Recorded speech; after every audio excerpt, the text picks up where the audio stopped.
I'm from Miami. I work in the school board, Miami-Dade County Public Schools, from social studies teacher all the way to deputy superintendent of schools. I worked 36 years in Miami-Dade County Public Schools, and everything you heard, Armando, about education is true, okay? Particularly in the social studies area. I used to be a social studies teacher, and most of my fellow social studies teachers either were socialists or were liberals. There were hardly no Republicans there. I'm a member of the Republican Miami-Dade County Republican Party Executive Committee. I was elected for 4 years. And when I retired from the school system, I became a professor of social studies, an associate professor of social studies at Florida International University, which is a state university in Miami. And there, my best friend, who was a Hispanic, a Cuban, Dr. Carlos Alvarez, he pretended to be my best friend, and now he's in jail with his wife because he was working for the intelligence services of Cuba. He will be taking our students to Cuba and giving a complete different side what the horrendous mass murdering regime of the Castro brothers is in Cuba. At the age of 17, I invaded Cuba at the Bay of Pigs with my brother, with my first cousin, and 10 second cousins. And of course, we lost the war, and I have a chapter in my new book explaining why we lost at the Bay of Pigs. It was due to the globalists in the Kennedy administration. But anyway, before I get started, I want to introduce my wife. Where's my wife? She's in the back there. There's my wife. She's helped me a lot with all of these books. And my grandson in the back too. And that young man in the back was my youngest Trump volunteer, who's also an artist. See, he just drew that picture on Benji there, see, on Benji. But I was selected by the Trump campaign to head one of the 3 Trump victory offices in Miami. I had the West Day Trump victory office in the Kendall area, Westchester area, with over 200 volunteers. So we were able to get, there were 2 other offices, one in Hialeah, one in Coral Gables. And even though Miami-Dade, like Broward and Palm Beach, are predominantly Democratic counties, we were able in Miami-Dade to get Donald Trump 444,750 votes. So that, I'm sure, helped him a lot. I can tell you among the Cuban population, Cuban American population, 60% voted for Trump. Some of the younger Cubans have been indoctrinated in the public schools and the universities where they voted for Hillary Clinton. But the majority, we still voted for Trump. That's unlike the rest of the Hispanics in the United States. And one of the things I'm very worried about right now with the hurricanes that hit Puerto Rico, thousands of Puerto Rico are coming to our state, and 90% of them are Democrats, except for the Puerto Ricans that serve in the military, and those vote Republican. But the majority of them are Democrats. And as more and more Puerto Ricans are coming, or New Yorkers or Californians, this state is going to be very difficult to win for the Republican Party in the next presidential election. So we're going to have to do a heck of a job getting votes for the Republican nominee, which I'm sure will be Donald Trump. I have written 24 books. I'm going to be talking about my latest book that was published a month ago. It's called The New World Order Threatens America and the World. But before that, I want to show you 3 other books, and all of my books are on sale at a discount in that back table where my grandson is at $20 each. That's a discount. They sell for much more. How many of you went to Jacksonville to see the Benghazi conference? I know Armando was there, a few were there. Jim was there with his wife. Eileen was there. You were there as well. Well, I wrote a book called Obama, Hillary Clinton, and Radical Islam, and I have at least 6 chapters on Benghazi. And of course, I'm a friend of Roger Aronoff, who was the one that created the Citizens Commission on Benghazi. We had there in Jacksonville Clara Lopez, former CIA director, who is also, her picture and her articles are in the book as well as Rogers. And then we had also in Jacksonville another CIA retired officer by the name of Shipp, and the 3 of them spoke there. This lady also, Stephanie Jason, who works with us in Bear Witness. She's been to Libya 40 times, and they are considering her to be ambassador of Libya. So anyway, in this book, I talk about Benghazi, talk about Libya. We went to a war in Libya against the national interest because who was trying to overthrow Gaddafi? First of all, Gaddafi was a very cruel dictator. He blew up our Pan Am plane over Scotland, killing 300 people. He would plant bombs in bars in Germany to kill our soldiers. President Reagan got tired with all of that abuse, and he sent our planes from England and bombed the palace where Gaddafi lived, trying to kill Gaddafi. Didn't kill him, but killed several of his children. After that attack, Gaddafi never attacked the United States, and that should be a lesson for all presidents. Whoever messes with us, we go after the leader of the country, just like Reagan did with Gaddafi. So eventually, Gaddafi became an ally of the United States, and when George W. Bush was there, he gave all the weapons of mass destruction he was trying to create. And then who was trying to overthrow Gaddafi in the civil war? It was the Muslim Libyan Brotherhood and Sar al-Sharia and Al-Qaeda in the Maghreb. These are all terrorist organizations. So we went to war to get rid of Gaddafi and to place Al-Qaeda in Libya. And that was done by Barack Obama and Secretary of State. I say in the book that Barack Obama should have been impeached just for what he did there in Benghazi, and Hillary Clinton indicted and sentenced to life imprisonment, or electric chair, might have even better. They still All right? Yeah, they still can. They still can. I hope there's justice someday for the Clintons. But anyway, you see there, I put the Muslim Brotherhood symbol there. At the conference in Benghazi, two of the speakers said that actually Barack Obama did a secret directive called 11, where in that secret directive he said, I want to give Iran control of the Middle East and Al-Qaeda control of all of North Africa. He wrote that. And that is a secret memorandum, has been leaked to the press. It's being leaked out. I think Donald Trump should unclassify that so that everybody knows that we had a communist in the White House for 8 years. We survived, somehow we survived. Yeah, we survived halfway, right? Right now, Russia has more ICBMs than we do, and China, the two of them have 2 or 3 times more ICBMs we do because Obama destroyed the Pentagon. Half of our B-1 bombers cannot fly, 50%. They don't have parts to fly. Half of the F-22 cannot fly because the Pentagon never got money for maintenance to keep our planes flying. That's how bad we are right now if we ever have to go to war. We are in really bad shape if we have to go to war. Anyway, this book, like all the others, is available there for $20. It has lots of pictures inside if you're interested in this book.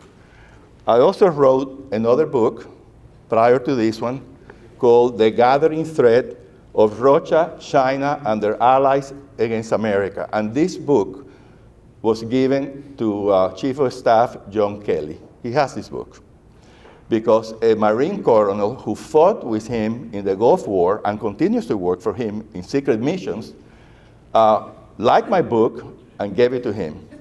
And of course, there we have the two allies that are enemies of the US, Vladimir Putin and Xi Jinping, whatever his name is, in China. Well, in this book, I talk about all the weapons that Russia has, China, I have a chapter on North Korea, Iran, all of our enemies are listed here in this book. Like all my books, is full of pictures.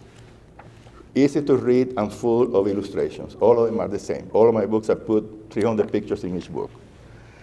And I also did another book called America in Decline, which is a little bit of everything. I talk about the Al-Qaeda in there. I talk about the Muslim Brotherhood. I talk about the New World Order. It's a more generalized book, also with pictures. So those are the 3 books, but I'm going to talk about my latest book, which is called The New World Order Threatens America and the World. Take a look at the front picture. Can anyone tell me what that building is? It's not in the US. It's in Europe. It's in Basel, Switzerland. This is the Bank for International Settlements, founded in 1930. And this bank runs the world. It is the central bank of 60 central banks of the world, and they meet here. The building is called the Tower of Basel. My wife and I were there in Basel in July, and we were, of course, we didn't go inside, but we took all the pictures. It even has another building sort of round like this one here. Well, this bank was founded originally to help Germany after World War I to pay all the money that they owed to England and France and so forth. But 2 years after that, they canceled all the debts. And by the way, in this book, I talk about how Wall Street not only helped put the Bolsheviks in power, people like the founder of Standard Oil, David Rockefeller, Carnegie, all of Wall Street, okay, put the Bolsheviks in power, and the Wall Street also helped Hitler to rearm. All of our major corporations, General Motors, Ford, they were building factories in Nazi Germany. The IBM had a very primitive computer, and that primitive computer helped Hitler find the properties of the Jews and where were they used to send them to the concentration camps. So it's a lot of evilness out of Wall Street. You know how Bernie Sanders, who is a communist, criticized a lot Wall Street. Well, he was right in the criticism of Wall Street. He was wrong in the remedy, because this remedy was communism. But he was right about these international bankers, like Goldman Sachs, you know, people like that. But anyway, going about the story of this bank, because it's important, during World War II, this bank had an American president that they used to call him Hitler's banker.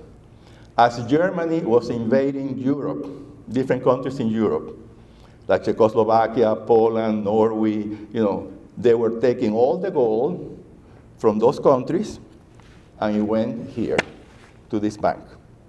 And it had, during World War II, an American president, 5 Nazi directors. And a lot of them after the war, in the Nuremberg trials, they were sentenced to 1 life in prison, other less.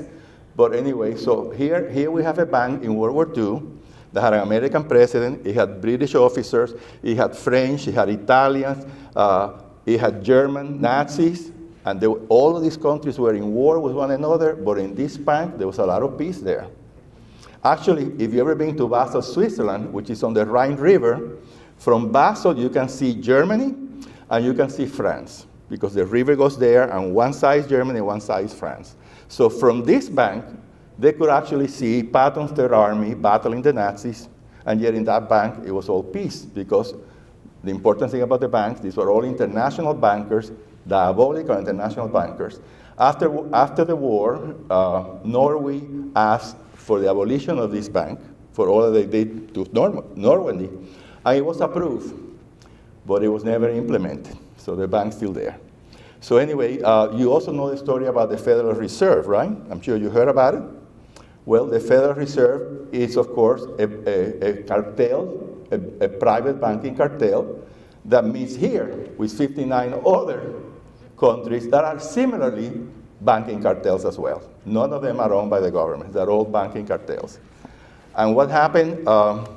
The grandfather of David Rockefeller, Senator Nelson Aldrich, was the most important senator in Congress at the time. In 1910, he invited 5 other conspirators, and they went to Jekyll Island. Jekyll Island is not too far from here.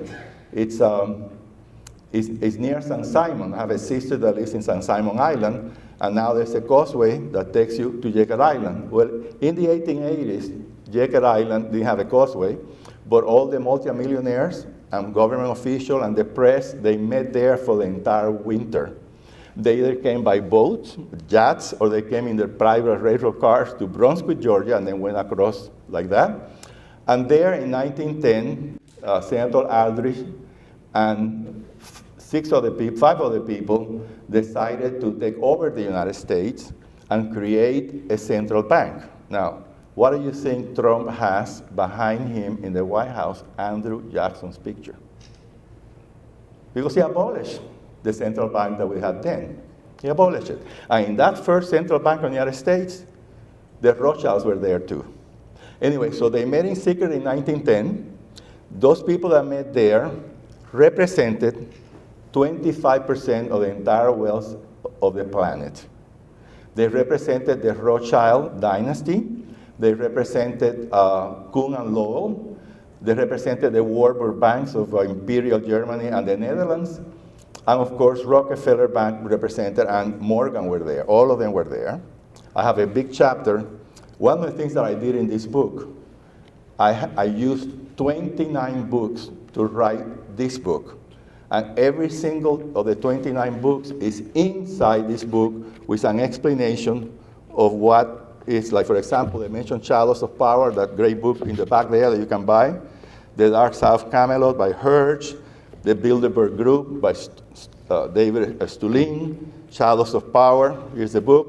So every book that I use, I actually put inside the book, and I explain what that book was all about. So make it easy. Let's say I talk about Chalice of Power in 2 pages, but if you want to know more about it, then you purchase the book. So I did it like that with all of the books in there.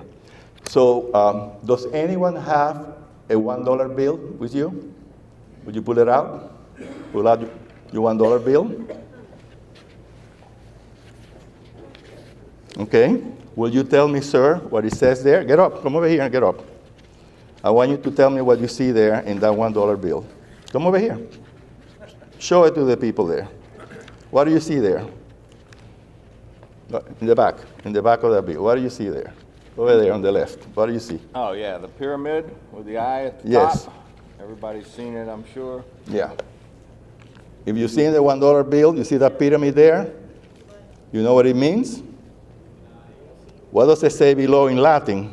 It says, Novus Ordum Seculorum, in Latin.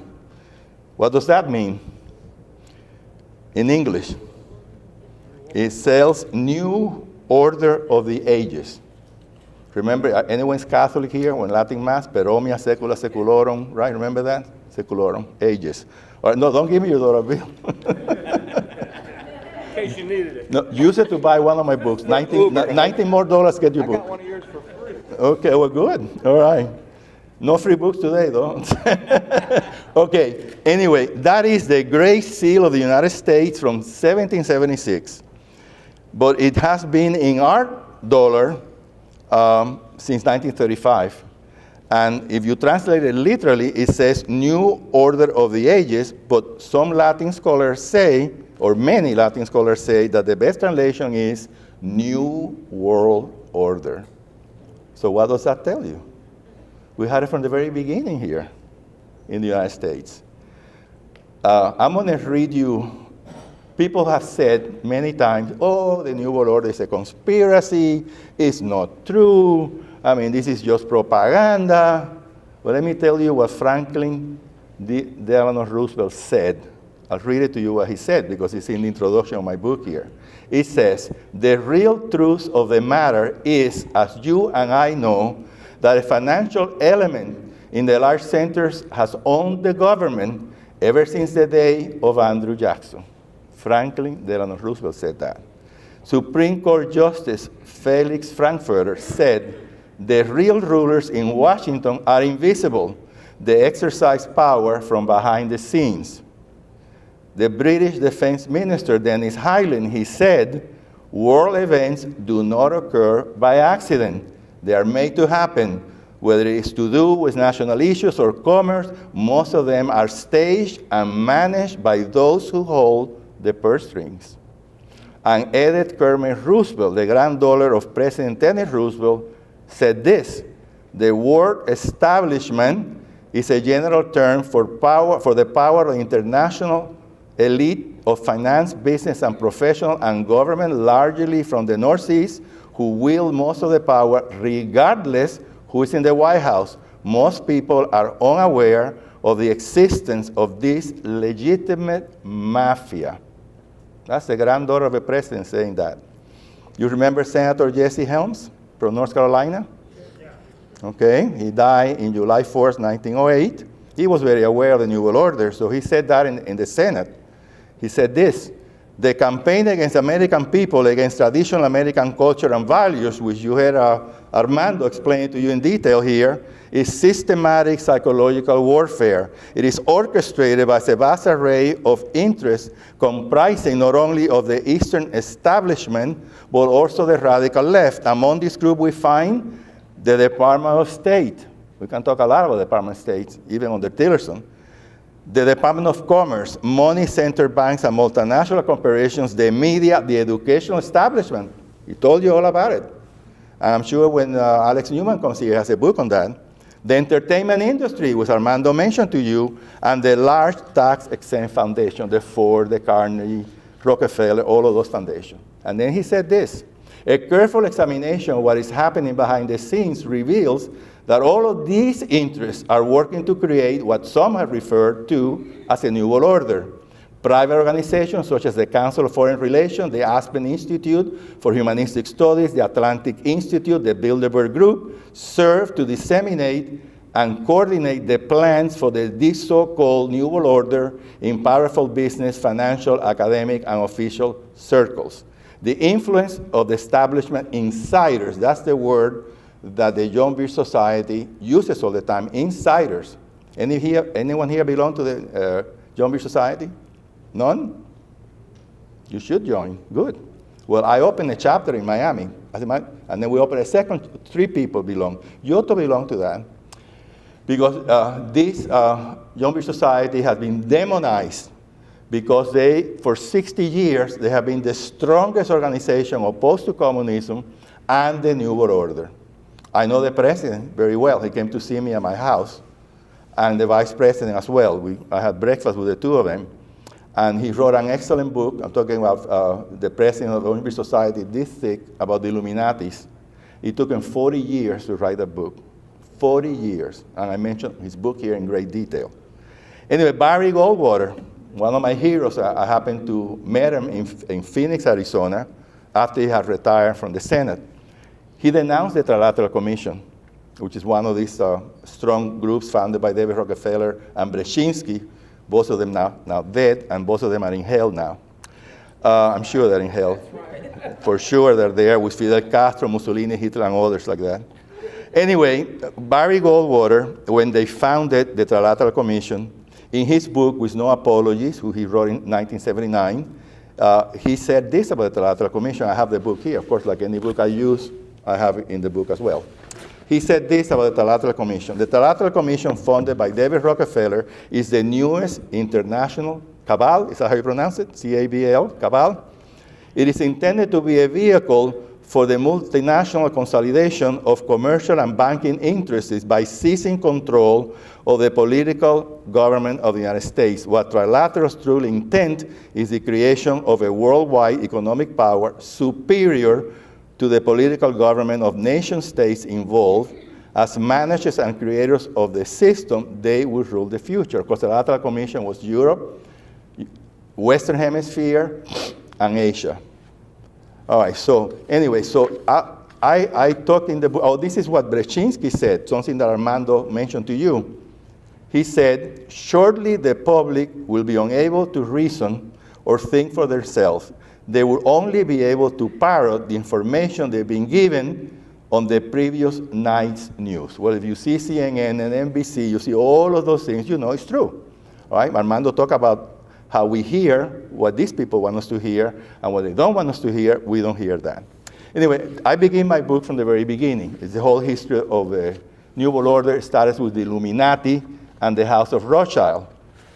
It was Adam Weishaupt who founded the Order of the Illuminati. That word Illuminati means the enlightened ones. It was a secret society that was founded May 1st, 1776. July 4th, 1776, right? Just came after that. It was founded in Bavaria by this man. He, of course, issued an Illuminati manifesto for world revolution, and all the goals of the Illuminatis are similar to the goals of the Frankfurt School. They are similar to the goals of communism. The same goals are there. One of the Illuminati's most famous, I'm sure you've heard of him, Mayer Amschel Rothschild, who founded his banking institution about the same time. in Frankfurt, Germany, and he became very successful as a banker, controlling Germany, Bavaria, and so forth. And he had 5 sons. So one of his sons, the oldest one, he left in Frankfurt. His name was Amsel. So he took care of the original branch. Then he sent Nathan Rothschild to London, and eventually he became the most successful Rothschild of all. Salomon was sent to Vienna, and they created the Austrian branch of the firm, and eventually the Emperor of Austria made them all nobles, all of the Rothschilds, barons, they made them noble. Another son, Karl, moved to Naples, because Naples in those days was the kingdom of two Sicilies. So also southern Italy was in Naples, the kingdom of two Sicily, and also Sicily. And it was a very prosperous Bourbon kingdom. And James, the youngest son, was sent to Paris. So you see how they took control of 5 very important countries back then. And then, of course, there are 2 excellent books on the Rothschilds, which I feature in my book. That's where I got most of the information. There are the 2 books. And the Rothschilds, of course, were very famous for financing wars, both sides of the war. So when France fought Germany, well, you had a Rothschild in France, you had another Rothschild in Germany. And of course, they like wars because the government never have enough money to fight wars. So they went to these bankers, and they had debts to this banker. And it was this, the founder of the dynasty said back then, I don't care who runs the government so long as I control what? The money, the currency, correct. All right. By the way, when the Federal Reserve was founded in December of 1913, it was an illegal action because Article 1, Section 8 of the U.S. Constitution says clearly the Congress shall print the currency and determine the value thereof. So how is it possible, without an amendment to the Constitution, to give that power that Congress had to a bunch of European and national bankers? So here we've had an institution all of these years, founded in 1913, so now it's over 100 years. They never had an audit in all those years. And they control our lives. 12 people meet in secret.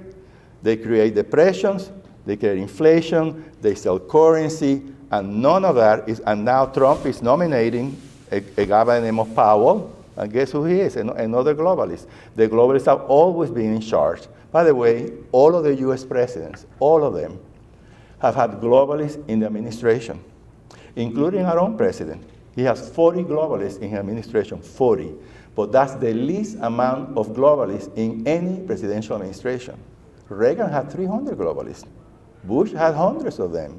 Clinton, all. So they are so powerful that not even our president, who is a patriot, who ran as a nationalist, America first, nationalist, I don't want all these trade deals that are hurting our people. He ran like that, but even him cannot get rid of the New World Order. The most that he can do is control it, so we don't get a planetary government while he's there. Hillary Clinton, had she won, it would be over. The United States is over. Remember the speech she gave in Brazil? Let's have open borders. Let all of Latin America moving here, because that's the objective of the New World Order, no borders. So anyway, going back to the Illuminatis, they were expelled from Bavaria because they were trying to overthrow the government, and they were anti-religious.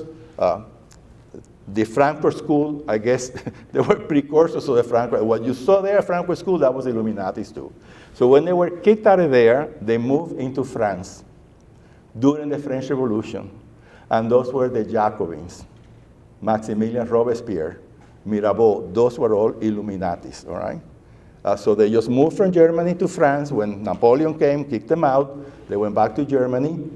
And of course, in the United States, in the early republics, we had 40 Jacobin clubs, 40, right here in the United States. When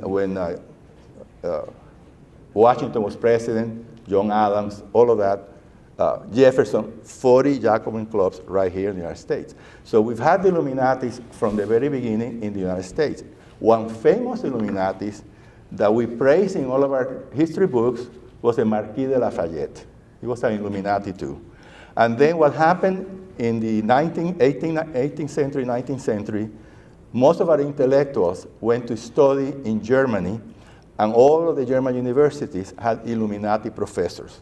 So when they came back to the United States to live here, they were Illuminatis too. So this is that year that took this guy 40 years to find out, because they erased all traces of the Illuminati. They did everything possible so they wouldn't know. But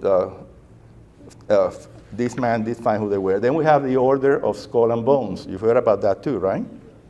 Founded in Yale University, and we had the father of President William Howard Taft, Alfonso Taft, who used to be United States Attorney General, Secretary of War, Ambassador to Russia and Austro-Hungary. He was one of the two founders of Skull and Bones. Well, Skull and Bones came from the Thule Society of Germany, Thule, Thule, Thule Society, and they were Illuminatis also.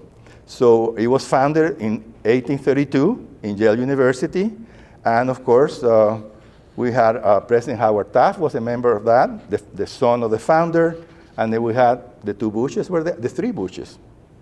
Prescott Bush, senator from Connecticut, Illuminati, of Skull and Bones. Then we had Herbert Walker Bush, Skull and Bones. George W. Bush, Skull and Bones. And in 2000, we had the two candidates that were also Skull and Bones. Right? Who was the other one?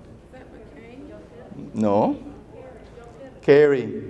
So here we had an election, and the two of them were Skull and Bones. There's a great book on that order is America's Secret Establishment, Introduction to the Order of Skull and Bones by Anthony Sutton. See, this is an example of the 29 books that I used to write my book. I have to tell you with some modesty that my book is the most complete, because even fantastic books like Daniel Stulin book, he doesn't even talk about this bank. He doesn't even know it exists, So the other books that we have, they don't mention the most important bank that runs the world. So that's why I think my book is one of the most complete in the market, because I used 29 books to write this book. All right, so then after that, I don't have time to get into detail, but after that, we had the Round Table, the Fabian Society. I talk about those two institutions. I talk about Edward House, who was the advisor of our president, our progressive president. Who's that? President Woodrow Wilson, all right? Very progressive president. Edward House was his right-hand man, left-hand man. He founded the Council of Foreign Relations, and he was a Marxist. He's the one that wrote the League of Nations. First of all, let me tell you, they selected Woodrow Wilson because before that election where he got elected, he agreed to establish the Federal Reserve prior to that. So, but the Republicans were very powerful then. They usually get 60% of the election. So we had a bunch of Republican presidents, but the Republican president who was running for re-election did not want a central bank. So they decided to get Teddy Roosevelt to create a Moose Party, and then it was William Howard Taft running for re-election, who didn't want a central bank, and then they had this college professor and governor of New Jersey, Woodrow Wilson, who ran, but the Republican vote was divided, so he won by 40% of the votes. And then, of course, he agreed to establish a great book, if you want to know all about the Federal Reserve, is called The Creature of Jekyll Island. That's where the conspiracy took place. It's a book about 600 pages long. It's an excellent book. So in my book, I have a chapter on the Federal Reserve, maybe 20 pages long, but you want to get more information, then you read this book. You want to know another great book on that, is Ron Paul, The End of the Fed. So I do that in all the chapters. I usually mention other books in case you want to know more about it. You read my 20 pages, you want to get more information on it, then you buy one of these books. All of them you get from Amazon, and they're not that expensive. Then I have another chapter that talks about how Wall Street helped the Bolshevik Revolution. Well, here is the book that talks about that. Wall Street and the Bolshevik Revolution. There is the book, where I got my information from. And of course, here's the Tsar, Nicholas II. Now, why do you think David Rockefeller wanted to get rid of the Tsar and Carnegie and the other millionaires in the United States? Well, Russia at the time of the Tsar, was the largest country in the world. It had 8,500,000 square miles. Poland belonged to Russia. The 3 Baltic nations belonged to Russia. Finland belonged to Russia. In 1902, Russia produced more than half of the oil of the world, and the best oil came from Russia. Rockefeller did not want competition. He wanted to get rid of the Tsar because had the Tsar remained in power, and after World War I, he would have industrialized Russia. He was beginning to do that, and he would have competed with Rockefeller and the other bankers from Wall Street. So they had to get rid of the Tsar, create chaos in Russia, like millions of people were killed. You know, communists have killed 200,000 people, 200 million people in the world. And Rockefeller has blood in his hands, and Carnegie, and the Wall Street bankers that put the Bolsheviks in power. Because of them, 200 million people have died. Millions have been incarcerated, including myself, because I was sentenced to 30 years of hard labor in Cuba, and I only served 2, thank God. I was tortured for 2 years. You see how fat I am? I came out of jail weighing 120 pounds. I weigh now 255. That's the imperialist food of the United States, killing me here. I need to go back to Yale. I'm on page 82, where the Tsar is and that book. So the same, another thing that Woodrow Wilson did, high treason, is Leon Trotsky was expelled from Europe, or he was allowed to move to New York with the help of the insider bankers. And then, of course, he was here when the Tsar was overthrown, but he needed to go back immediately to Russia so they could do the Bolshevik Revolution. They had Alexander Kerensky with a provisional government, and he was also our ally and the ally of England and France and so forth in the war, in World War I. Now, what did the German Empire want? They wanted Russia out of the war, right? So the German Empire took Lenin, who was in Switzerland, put him in a railroad car, took him to Finland. From there, he went to what's today St. Petersburg, Petrograd back in those days. But we also had Leon Trotsky in New York. He had to get back right away to Russia. He didn't have any way of getting out of here. He had 275 communists with him giving speeches in New York about communism. So who do you think got him the help to get out? Rockefeller with Woodrow Wilson. So left on a ship, but that ship stopped in Halifax, Canada. Canada lost a lot of people in that war. Canada was only 8 million people back then. And they were there from 1914 fighting very hard. So the Canadians knew who this man was, and they knew that when he arrived in Russia was to overthrow the Kerensky government. So he got arrested by the Canadians. So then guess who helped them be released? Woodrow Wilson and the other globalists. They helped this man be released. And of course, he left, and then we had the Bolshevik Revolution. Another one that helped the Bolshevik Revolution was Lord Alfred Milner, who provided support. Who else helped him? Well, the founder, who was then the head of the Kuhn and Lowell, which is still around. It's a banking firm in New York. Jacob Henry Schiff, he donated $30 million. Imagine that back then to the Bolsheviks. This man, Jacob Henry Schiff, all right, who was the head of the Kuhn and Lowell banking firm. So anyway, so I talk about that. Then I have another chapter where I talk about the what I told you already, how Wall Street helped the Nazis get to power. Another thing that we have done for years is transferring technology from the United States to the Soviet Union and now Russia. Lyndon Johnson, who is a traitor, during the Vietnam War, first of all, he did the rules of engagement so our soldiers could not win. Right? Our planes could not shoot until they were shot at. So when you had all these SAM missiles coming into the port of Hanoi, our planes could not bomb the SAM missiles that were getting ready to shoot our own pilots. That's why we lost so many pilots. Because they didn't allow, just like Obama didn't want to defeat the Islamic State, and look, Trump. 97% of the Islamic State territory is lost. And he's done it in less than a year. Had Obama been there, he had the rules of engagement that Lyndon Johnson had in Vietnam. Our planes had to get 3 or 4 permissions before they could shoot a target, Islamic State target. That was Obama because he created the Islamic State.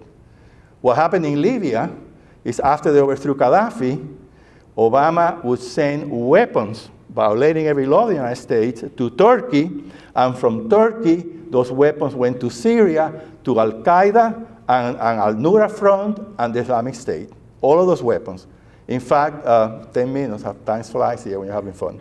Anyway, so Obama is a traitor. Obama and Hillary Clinton are responsible for the crucifixion of the people that have done, and he's there. And you know why?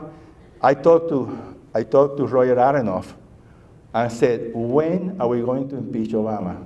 I mean, you have shared the findings of the commission, of the Citizens Commission on Benghazi. You've shared that with the Republicans in Congress. Why are they not impeaching Obama?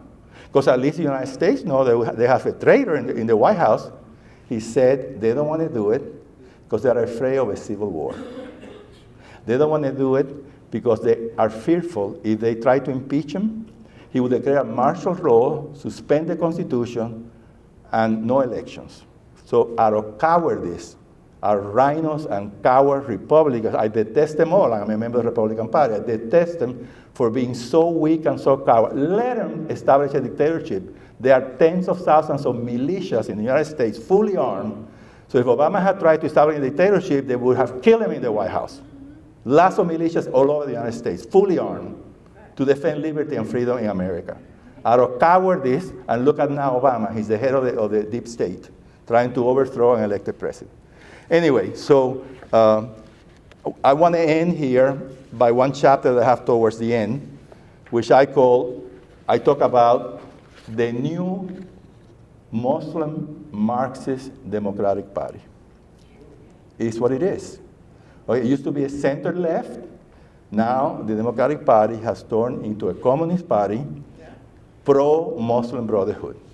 Who do they have as the head of the Democratic National Committee?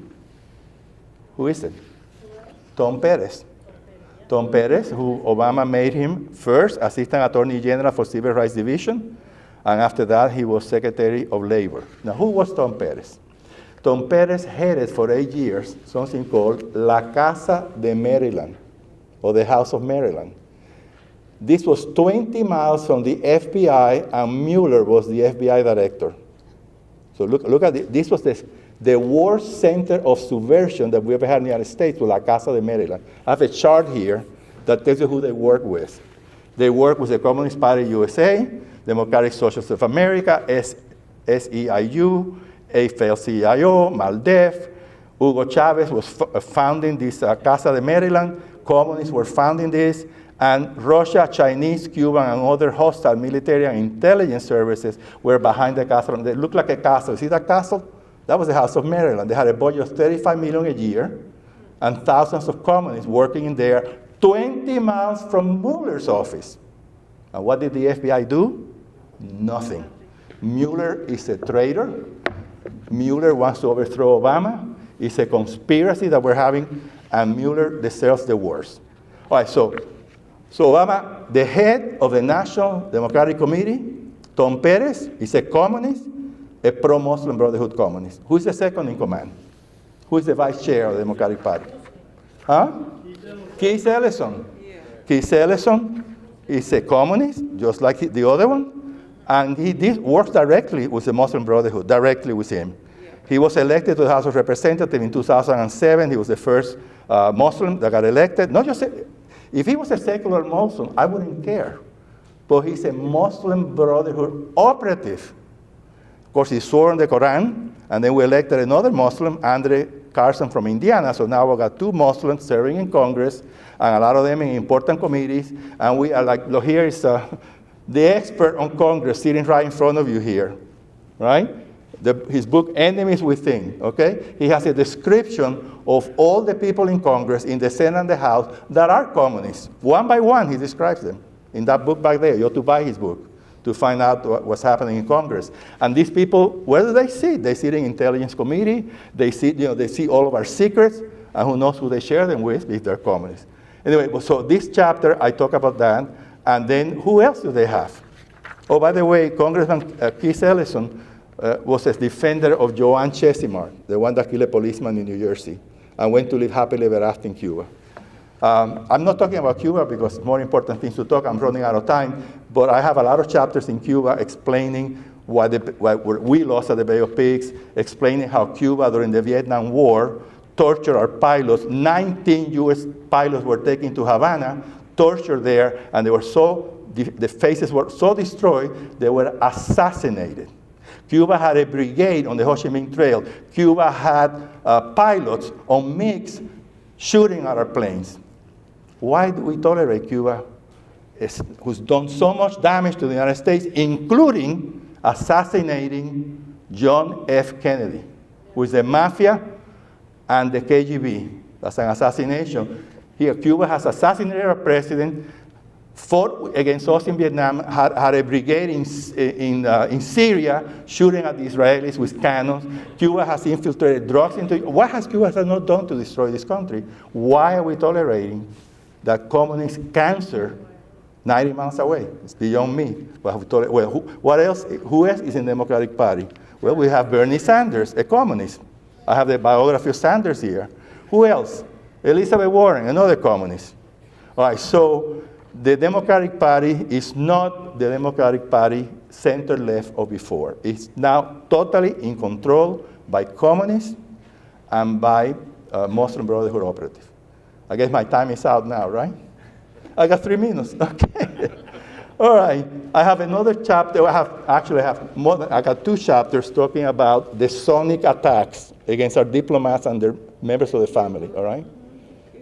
From Cuba, nothing happens in Cuba that the Cuban government, the Cuban regime, does not allow to happen. All right, here we have 24 diplomats with brain damage, auditory hearings, and their spouses too, not just them, maybe a kid too.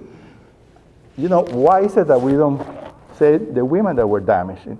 Also, CIA people in Havana, you know how in our diplomats, they're CIA, they also were damaged as well. In 2 hotels. They were shooting the sonic attacks or whatever they were doing to them. And there, what have we done to Cuba? As of now, nothing. I have several letters that I have written to Donald Trump asking him to strengthen the sanctions against Cuba.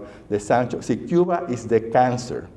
The metastasis of the cancer is in Venezuela, it's in Ecuador, it's in Bolivia, it's in Nicaragua. But Cuba is the cancer. So if you want to get rid, you get rid of Cuba first. Or get rid of Venezuela because Venezuela is giving free oil to Cuba. And the last chapter I have here is about UNICEF. And by the way, I quote Trevor Loudon in my book here. I quote Alex Newman in my book, especially on UNESCO. UNESCO is headed by a communist woman by the name of Irina Bukova, who wanted to be Secretary General of the UN with the help of Putin and Obama, but they picked another socialist, Antonio Guterres. He was a socialist prime minister of Portugal, and besides that, he was the head of all the socialist parties in Europe. So I advocate, just like the Young Society advocate, we need to quit the UN. Okay, the UN is a club of dictators, full of globalists. Not only they hate the United States, they hate Israel. There are 57 Muslim countries in the UN, and it's full of dictators. When Fidel Castro died, the General Assembly had 2 days praising Castro, the greatest person in the world. Well, here's Irina Bukova, okay? She's the head of UNESCO. UNESCO has a world curriculum, communist Soviet Union, Russia-type curriculum. And they want to, indoctrinate the entire world. So UNESCO, Reagan quit UNESCO, and now Trump has announced that he's leaving UNESCO. But you know when? Not now. December 31st, 2018. Why? Such an evil institution, we need to abandon it immediately. Sometimes Trump does things halfway, and that's one of the things he's done. Anyway, I'm going to stop here because my time is up. Thank you so much. May God bless you. May God bless America. You want my book? $20, all of them at the back. Thank you so much.